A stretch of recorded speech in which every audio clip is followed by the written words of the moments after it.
The gym fell silent when he walked in.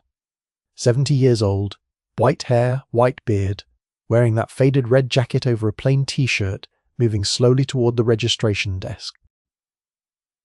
The young instructors exchanged glances, barely suppressing their smirks. One of them, a muscular guy in his 20s named Derek, leaned over to his colleague and whispered loud enough for others to hear. "You think Grandpa here knows this is an obstacle course, not a bingo hall?" The room erupted in muffled laughter. The old man said nothing, just signed his name on the waiver with a steady hand. His expression remained sad and serious, like he'd heard it all before, like words couldn't touch whatever lay beneath that weathered exterior. His name was Frank Morrison, though nobody bothered to ask. For the past 15 years, he'd lived alone in a small apartment on the edge of town, working part-time at a hardware store, keeping to himself. His days were quiet, unremarkable. People who passed him on the street saw exactly what they expected to see. Old man shuffling through the final chapters of an ordinary life. What they didn't see, what they couldn't see, was the man he used to be. The scars hidden beneath that red jacket, the memories that woke him at 3 in the morning, the decades of service that had carved something unbreakable into his bones. The obstacle course was part of a new fitness challenge sweeping through town. Young professionals, college athletes, weekend warriors, all eager to test themselves against military-style obstacles, rope climbs, wall scaling, cargo net traversals, tire flips, the kind of challenges designed to break people half their age. Frank's grandson had mentioned it during their last phone call, speaking with the enthusiasm of youth about how tough it was, how only the fittest completed it. Frank had listened quietly, said nothing about his own past, just expressed interest. Somehow, word got back to Derek and his crew. They thought it would be hilarious to sign up the old man from the hardware store, the one who moved so slowly, looked so fragile. A joke, entertainment, something to laugh about over beers afterward. Frank arrived on the day of the course wearing athletic shoes that had seen better days, dark sweatpants, and that same red jacket he never seemed to take off. The other participants, 43 in total, ranged from 18 to 45. They stretched, flexed, talked loudly about their training regimens, their personal records, their determination to crush the course. Frank stood apart, near the back, doing simple stretches with methodical precision. His movements were careful but deliberate, like someone who understood exactly how his body worked, what it could and couldn't do. Derek walked past, clapped him on the shoulder with exaggerated gentleness.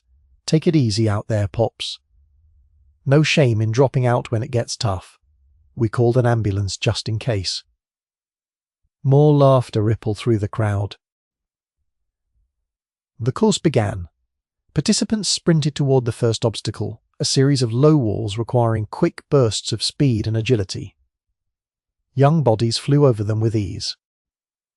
Frank approached at his own pace, slower but steady, lifting himself over each barrier with surprising efficiency. No wasted movement, no hesitation. Derek and his friends were already far ahead, boating. But a few people noticed the old man wasn't struggling like they'd expected. He just kept moving, kept advancing, his face set in that same serious expression. The second obstacle was a rope climb, 20 feet straight up. This was where people started dropping out. Upper body strength, grip endurance, technique, it separated the prepared from the hopeful. Frank reached the rope, gripped it with both hands, and began to climb. His ascent wasn't fast, but it was relentless. Hand over hand, feet locked in a perfect J-hook, a technique that conserved energy, that spoke of training so deeply ingrained it had become muscle memory. He reached the top, rang the bell, descended with controlled precision. Below, whispers started. "Did you see that?" His form was perfect. Where did an old guy learn to climb like that? The cargo net came next, a massive web of rope stretched between two towers.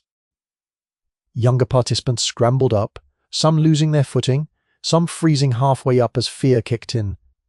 Frank approached the net, tested it once with his hand, then began his climb. He moved diagonally, using the structure's geometry to minimize effort, each placement of hand and foot calculated. At the top, he transitioned smoothly to the descent side, something that tripped up even experienced athletes. He made it look routine, unremarkable, like he'd done it 1,000 times before. By the halfway point, the smirks had faded. Derek was still in the lead, but he kept glancing back, his expression shifting from amusement to confusion to something approaching concern. The old man was still there, still moving, still completing every obstacle. Not fast, but without failure, without hesitation. The tire flip section came next. Massive rubber tires that had to be flipped end over end for 50 yards. This was pure strength and determination. Participants grunted, strained, some managing only a few flips before exhaustion forced them to stop. Frank approached his tire, gripped the bottom edge, set his feet, and flipped. Then again, and again. His technique was flawless, using legs and hips, not just arms and back, generating power from his core. The rhythm never broke. Flip after flip, steady as a metronome, until he crossed the finish line for that section. People were staring now. The jokes had stopped. Someone pulled out their phone, started recording. An official with a clipboard approached Frank during the brief water break, asked if he was feeling all right, if he needed medical attention. Frank took a long drink, wiped his mouth with the back of his hand, and said in a quiet voice that carried more weight than volume, "I'm fine, just finishing what I started." The official nodded slowly, something in those words, in the way they were delivered, suggesting this was about more than just a fitness challenge. The wall came next, 12 feet of smooth wood, no handholds, requiring participants to run, jump, grab the top edge, and pull themselves over. This was where the course claimed the most victims. Upper body strength, timing, courage, all tested in one explosive moment. Derek made it over on his second attempt, breathing hard. Others failed repeatedly, some giving up entirely. Frank stood at the base of the wall, studying it. Then he backed up, took 3 measured steps, jumped, caught the edge with both hands, and in one fluid motion pulled himself up and over. No struggle, no second attempt, just execution. Perfect. Practiced. Automatic. Derek's friend, a guy named Marcus, who'd been laughing the loudest at the start, stopped mid-obstacle and just watched. "That's not normal," he said to no one in particular. "Old guys don't move like that. They don't have that kind of strength, that kind of technique. Unless..." He trailed off. But the thought hung in the air. Unless they weren't always old. Unless they used to be something else.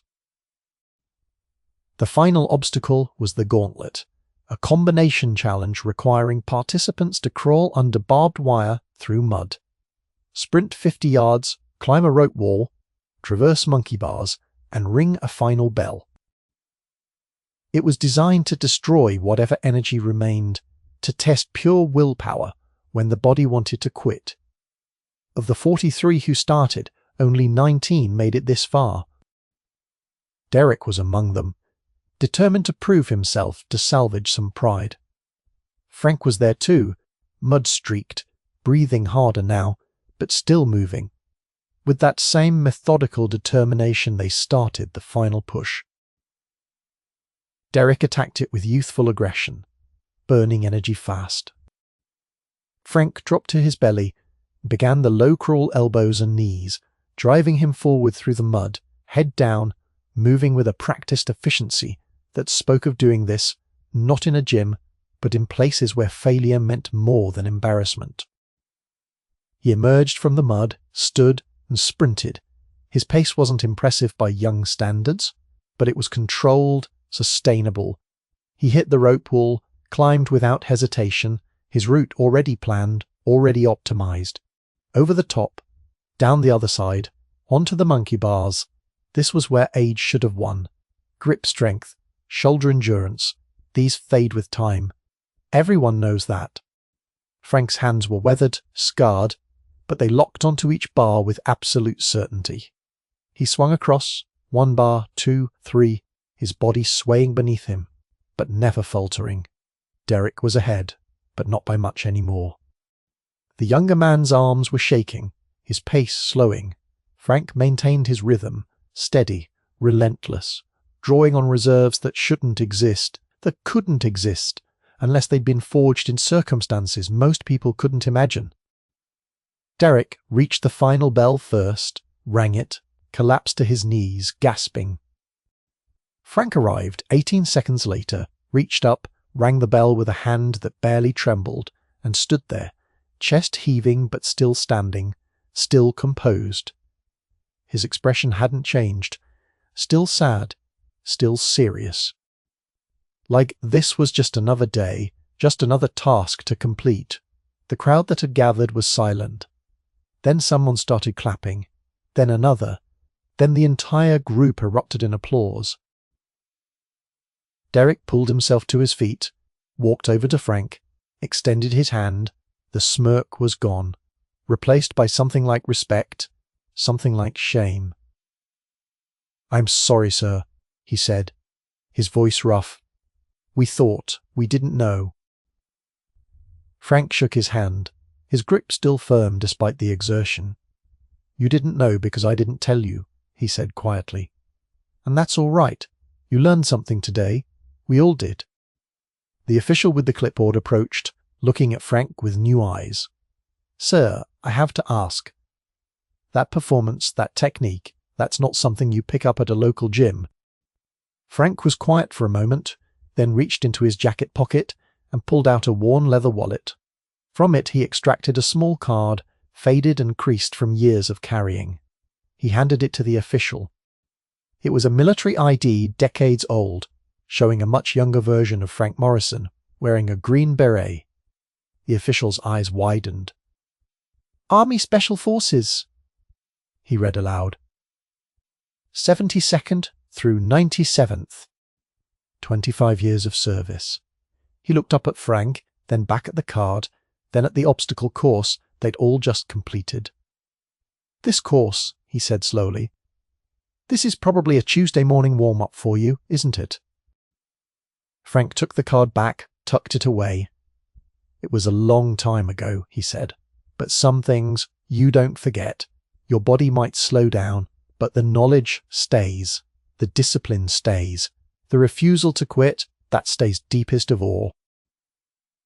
Derek stood there, his face pale, realization washing over him. "We signed you up as a joke," he said, his voice barely above a whisper. "We thought you'd drop out, thought we'd get a laugh." Frank looked at him with those sad, serious eyes. "I know," he said, "but I didn't do this to prove anything to you. I did it to prove something to myself. That I'm not done yet. That age is just a number on a calendar, not a limit on what you can do." The story spread quickly. By the next day, local news had picked it up. 70-year-old veteran completes military obstacle course, outperforming participants half his age. Frank gave one brief interview, uncomfortable with the attention, deflecting praise. He talked instead about the importance of staying active, of maintaining discipline, of finding purpose in daily life. He mentioned other veterans his age who struggled, who felt forgotten, who needed community and challenge. Within a week, the gym had started a veterans program, offering free access to older former service members, creating a space where they could train, connect, share their experiences. Derek became one of the program's biggest supporters.